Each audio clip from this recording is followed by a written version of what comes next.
মাগুরার সারিখা উপজেলায় টানা ৩ দিনের বৃষ্টিতে অধিকাংশ বিল ও ফসলি জমি পানিতে তলিয়ে গেছে। রাস্তাঘাটে জমেছে পানি, সৃষ্টি হয়েছে চরম জলাবদ্ধতা।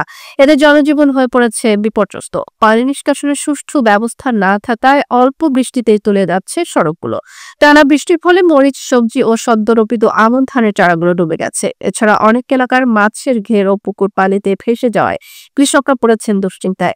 সরেজমিনে উপজেলার আড়পাড়া, বড়ইচাড়া, তালখড়ি, সিংড়া, থইপাড়া, চকিনগর ও শতখালী সহ বিভিন্ন এলাকা ঘুরে দেখা গেছে বৃষ্টির মধ্যেও কেউ কেউ ছাতা মাথায় জরুরি কাজ সারতে বের হয়েছে, আবার কেউ কাজের সন্ধানে ছুটছেন বৃষ্টি ভেজা শরীরে।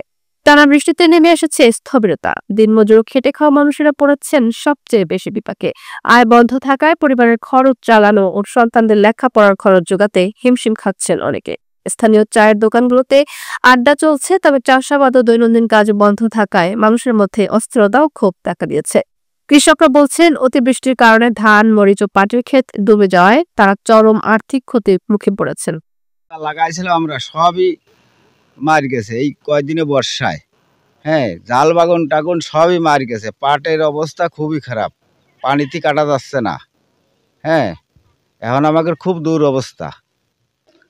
হাই হাই, এইবার বন্যায় আমার 3 বিঘে রোপামন ধান ছিল, সেই ধান এই বন্যায় একদম জলের তলে চলে গেছে।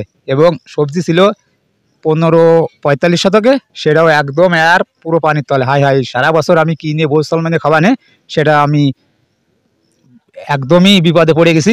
সরকারের কাছে মিনতি, আমাদের এই শালিকা উপজেলার বড়ইচাড়া গ্রামে এসে দেখে যান, পুরো প্রতিটা পরিবারের একই অবস্থা, একদম বন্যায় প্লাবিত হয়ে গেছে।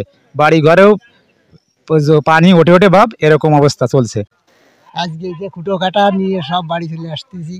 ধান তো লাগে গেছে, পাট তো মেলা মাজা জল হয়ে গেছে। এই এক্সচেঞ্জটা আছে, এই এক্সচেঞ্জটা যেন পানির চারিপাশে পানি জমে না যায়, ডোবার মতো অবস্থা না হয়, সেই পরিকল্পনা ইঞ্জিনিয়ার যারা পরিকল্পনা করেছিলেন তাদের ভাবা উচিত ছিল, কিন্তু তারা এটা ভাবে নাই। তাহলে আজকে এই বর্ষাকালে আষাঢ় মাসে দেখা যাচ্ছে যে এই এক্সচেঞ্জে ওঠার মতো কায়দা নেই। 1 হাঁটু প্রায় পানি মাড়াইয়ে তারপরে এক্সচেঞ্জ অফিসে যেতে হয়।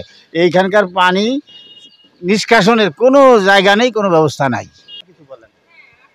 না, এ তো পানি বেরোনোর কোনো জায়গা নেই, তো এটা তো ডুবা জায়গা।